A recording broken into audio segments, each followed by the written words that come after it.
Hey there, Chef Shelley here. If we're just meeting for the first time, I help passionate home cooks start a spectacular personal chef business. I myself have been a personal chef for about 16 years, and it is absolutely, hands down, the best career for anyone who wants to get paid to cook and actually still maintain a personal life.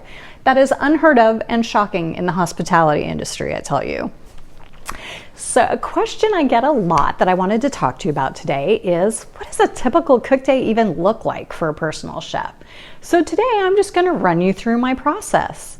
So honestly, it takes more than one day, not in total amount of time, but just in the tasks that I do. But I'm going to give you an overview of what it looks like for cooking for one client. So it starts the week before, and I like to contact my clients ahead of time to give them a little reminder for them to send me their menu choices for their service day. Because what this really does, again, it just sends them a little reminder for when I need their menu so they can get their preferences to me in a timely manner so that I'm not scrambling over the weekends or sending them message after message and text trying to get their choices, because you know what?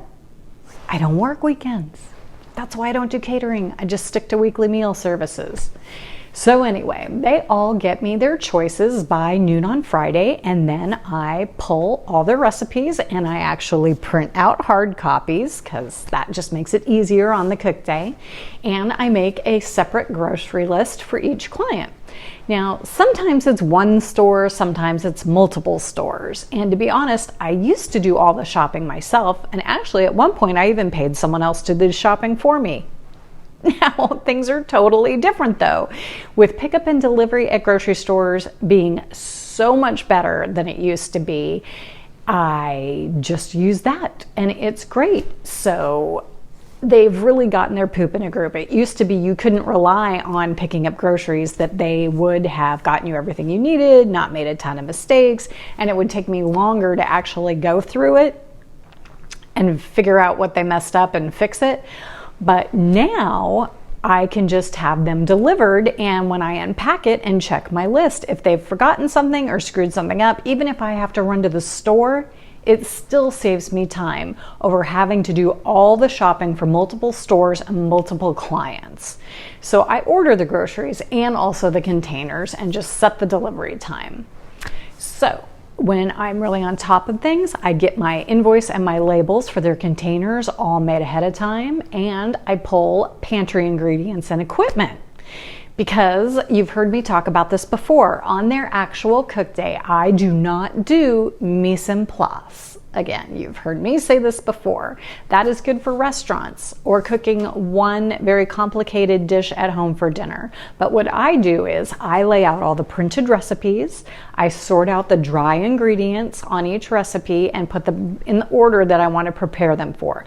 Because let me tell you, there is no point in leaving the longest cooking recipe for last. That is just going to extend your cook day. So then I just go through the cooking process. I multitask, and you can see all about tips on how to do that in the How to Prepare a Weekly Meal Service Guide, link right by this video. Multitasking, get as much going as possible, doing your prep work efficiently, combining where possible, starting another dish while a dish is going, And usually while I do this, because it does take several hours, I like to listen to a podcast. Now, I do have to say, that's unless I really want to go as fast as possible, because then it is radio silence and I am completely focused on what I'm doing. So anyway, some of the more delicate foods will cool down really quickly and don't need to be speed chilled, but some do, so I will cool them down over an ice bath, and then I package them up however the client wants them. Sometimes clients will want food packaged individually, some will want them in twos, or some just want them family style so they can eat them however they want it. And that'll depend too on if they're going to be eating them fresh, if they're going to freeze them, if they want to heat them in the oven or the microwave. So all of that is really individualized for the specific client. Then label them, pop them in the fridge, clean, and give them the paperwork. So depending on how intense the dishes are, it typically takes me about 3 to 4 hours. And that depends too. Am I moving fast? Am I moving slow? Am I cleaning as I go? Am I leaving it all to the end?